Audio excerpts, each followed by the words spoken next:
waaw mais comme yaa ngi may woowee phénomène sant yàlla xam nga liggéey bu yàgg boo xamante ne dañ ko gëm am gëm-gëm boo ko booleeg liggéey boo xamante ne si ay caaxaan la loolu rek day wutee ñun notre ambition date de 10 ans. C'est en 2012, plus jeune encore. Moi et mes amis, nous avons créé un mouvement qui s'appelle Renaissance pour l'action citoyenne. Ñu gisoon ne ndaw ñi dañuy démissionner ci action politique bi le patriotisme wàññi woon ñu ne nag dinañ créer mouvement boobu pour def éveil des consciences. 2012-2014 on avait 2 ans ñu dem élection locale pour jàng lan mooy élection locale ñu fa génnee lu toll ci junniy nit wóolu woon ñu te yàlla xam na ne suñu liggéey bi ñu doon liggéey taxoon na amuñu woon temps sax dem ci yenn unités yi c'était un test grandeur nature qu'on a réussi. 2017 ñëw ñu demaat jàng la mooy élection législative toujours ci une bannière bi nga xamante ne c'est des mouvements citoyens ñoo ko defoon. 2019 ñu tànn accompagner le président Ousmane Sonko ci élection présidentielle yi sans aucune condition yàlla xam na ne mosuñu jàkkaarloo mais cette fois-ci dañu ñëw pour gagner parce que le message est passé, notre discours est passé, nous avons un historique boo xamante ne sur le volet social sur le volet politique nit ñi am nañ yaakaar ci ñun loolu moo tax foo tourner ñu ne go fay te ñi ma àndal laa ci remercier nga xamante ne depuis 10 ans ñi dem ñu en cours de chemin ñi récemment ñëpp nag ànd manko xam ne élections yi c'est des élections locales te dañu bëgg changement par cette année parce que ki fi nekk toog na fi 14 ans il est grand temps qu'il bouge ñu am ay compétences ak énergie bu bees pour Parcelles Assainies. Ce qu'on propose aux Parcellois c'est notre jeunesse notre énergie ak nos compétences. Jeunesse parce que 60 voire 65% de la population est jeune ñun dañuy lekk ak ñoom di toog ak ñoom ci café Touba yi di football ak ñoom xam exactement ce dont la jeunesse a besoin kon ñun ñi nga xamante ne ñun ñooy jeunes yi xam li jeunes yi bëgg ñu ñoo mën a régler seeni problèmes ça c'est une chose. Notre énergie qui dit jeunesse dit énergie dañu soxla énergie bu bees pour une commune émergente. Troisième bi ñoo compétence dañu seetlu ne pour la plupart du temps ñi nga xamante ne ñoo doon occuper poste de responsabilité yi politique mooy sax lañ amee sax seen premier métier ñun yàlla def ñu juddoo fii amee suñu entrée en 6e Parcelles Assainies amee suñu BFM Parcelles Assainies amee suñu baccalauréat Parcelles Assainies jàngee Parcelles Assainies Université Cheikh Anta Diop suñu premier liggéey bi ñu koy liggéey Parcelles Assainies lañ dëkk ba li ñuy mënti doon ba nit ñi di ñu signer peut-être parcelle lañ defee lépp kon ñun nous sommes des purs produits des Parcelles Assainies amul lenn loo xamante ne nit dina ko xëccu ci Parcelles Assainies te ñun defewuñ ko donc mu nekk élection locale encore une fois mu nekk élection yoo xamante ne ku nekk dina fi ñëw di jéem a boot sa candidat mais waa Parcelles Assainies li ñu soxla mooy doomu gox bi am ay compétences ànd ak ñu mel ni moom ñu toog ci conseil municipal mu nekk conseil municipal de qualité ñu jël les meilleures décisions pour l'intérêt supérieur de la commune. li ma bëgg mooy changer le visage des Parcelles Assainies damal axe croisement Cambérène dégg man croisement Cambérène case bi ba Cambérène boo fa demee camions yi guddeeg bëccëg suñu ñetti nit def nañ fa accident décédé te maire bi ba léegi mu ngi observé keroog population unité 7 yi dañ ñëw di ma réclamer ne ma góo gis nañ ne kat Parcelles Assainies ba amee problème boo si waxee mu sotti ñu si sant yàlla ma dem ba sous préfecture wax leen ko ne leen diggante case bi ak Cambérène ni mel ñaaw na Parcelles Assainies boo fuy dugg dafa war am visage bu bees ñu def cadre de vie bi ñoo tax ñu defar un programme boo xamante ne depuis 10 ans ñu ngi koy bind dañu dem ci population yi xam unité bu nekk li fay problème bi ñu andi ci ay solutions sunu programme bi dañ koy articuler sur 6 axes la santé l'éducation le sport l'environnement et le cadre de vie la culture. La santé pourquoi mooy commune bu toll ni Parcelles Assainies am plus de 500 000 habitants mën na am sax ëpp na ko centre de santé la am boo xamante ne amul bloc opératoire amul rajo amul scanner sunu jigéen ñi bu ñuy mucc quelquefois bu complication amee dañ leen di rawaleen Philippe Maguilène Senghor wala Grand Yoff wala Guédiawaye wala Patte d'Oie je pense que c'est triste te loolu nag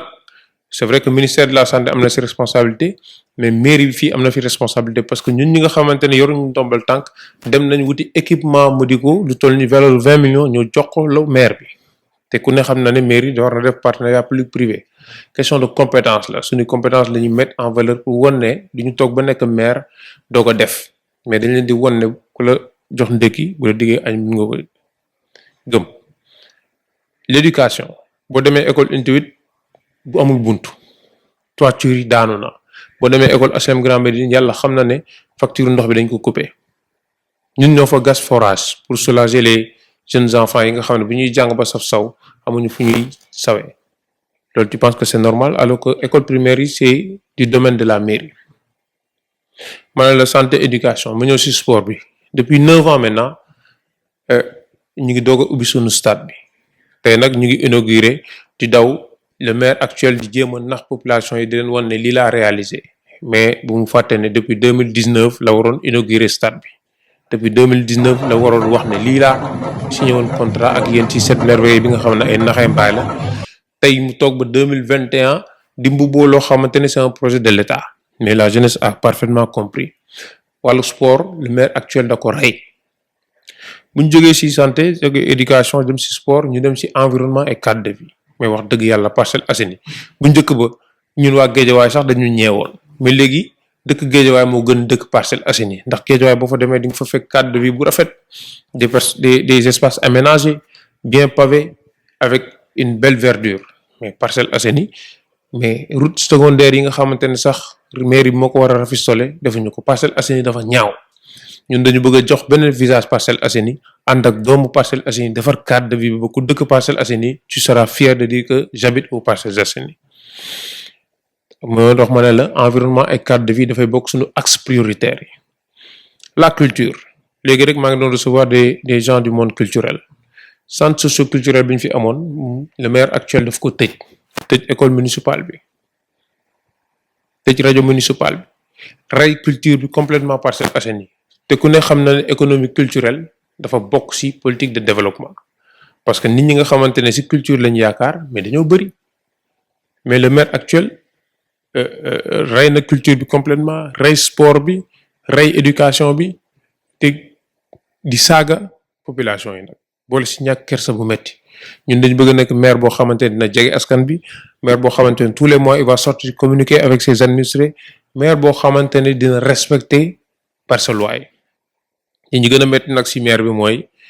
bi mu bëggee transhumé dafa ne consulté na 7 parcellois sur 10 tuumaal waa Parcelles Assainies te tuuma boobu ñun dañ ko bëgg a teggi te ni ñu koy teggee mooy le 23 janvier ñu tegg ko fi toog fi ànd ak doomu Parcelles Assainies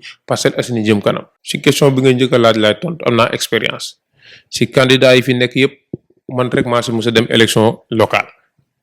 te ba ma demee élection locale dem moo ci benn coalition dem ci yàlla Demba Dia yàlla na ko yàlla xare àjjana grand bu baax yàlla xam na ne élection yi mujj sax ñun ñoo ko jiitu woon parce que moom c'est une référence ci ñun moo tax ku ko jiitu da nga koy ndamoo. ñu demaat beneen élection pour wax leen suñu expérience jàngaat li élection législative jiite département de Dakar ci une coalition citoyenne bu tudd beneen baat bu bees kon am nañ expérience te taxul ñu bëgg facilité tey bu nekkoon dañu bëgg lu yomb rek yàlla xam na ne am na ay liste yoo xamante ne fii liñ ci proposé ci alal buñ fa demoon ñoo koy jiite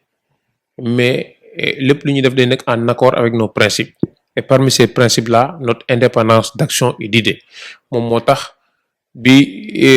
ñu bokkee ci coalition Yewwi Askan bi ba génn fa ñu créer suñu liste ànd ak ay doomu Parcelles Assainies en l'occurrence ay ñoo xamante ne ay candidats lañu woon ak ñoo xamante dañu ay candidats bokkoon ci yeneen parti xam ne élection bi élection locale la du élection Ousmane Sonko du élection Macky Sall du élection Khalifa Sall du élection bi c'est le rendez-vous d'un homme avec sa communauté léegi nag dinañ jéem a ñëw Parcelles Assainies pour nax nit ñi. ndax seen candidat yi ñu fi tànn dëkkuñu fi amuñu légitimité amuñu benn ambition pour Parcelles Assainies dañ doon militer feneen ñu ñëw fii ñu ngemb leen dinañ fi ñëw nekk seen mi parrain mais heureusement que la population a compris te la population aujourd'hui me fait confiance te maa ngi ñaan yàlla bu yàlla tas yaakaar. waaw xam nga j'avais même décidé de ne plus parler de Yewwi Askan bi mais comme peut-être yow mën naa la may opportunité boobu. dañu bokkoon ci coalition Yewwi Askan bi foogoon ne ñi nga xamante ne dañuy wax les leaders yi nga xam ne ñoo initié Yewwi Askan bi ay personnes de valeur lañ ay personnes de principe respecter nit ñi ci seen ambition. Je tiens à rappeler que bi may am ambition pour Parcelles Assainies le président Ousmane Sonko amul woon ambition ci Sénégal mu ngi doon liggéey impôt et domaine man ma nekk candidat Parcelles Assainies c'est important. bi may dem élection législative mu ngi dem élection législative ma jiite Ndakaaru moom mu dem ak lisam en plus fort reste bi el tànn président du Sénégal jotee dañu ne bëgg nañ andi lu bees te discours bi ñu Sonko doon won am nañ ci yaakaar ñu ànd ak moom sans aucune condition bu ma la waxee ne musuma toog Ousmane Sonko toog peut-être doo ma gëm parce que envergure bu ma am man jàpp naa ne toll naa foo xamante ne bu may jàppale candidat war nañ mën a toog mais pour wan leen rek dañuy ànd ak nit sans aucune condition te ñoom xamoon nañ ne man j'étais candidat en 2014 waa nit ki bu la respecté sa ambition d'être président doo ko respecté l'ambition d'être maire de sa communauté mais nga jël koo xamante ne Ziguinchor la doon militer mu dëkk Dakar ngeen xam ne peut-être kiiwul nee na amul ay ambition moo ma ko waxal boppam ñu ñëw imposer ñu ko te déposer wul sa candidature si au niveau de la commission des investitures au niveau local ñun nag dañ nekk ay ndaw mais ñu am fële lañ te lépp lu ñuy def day nekk en accord avec nos principes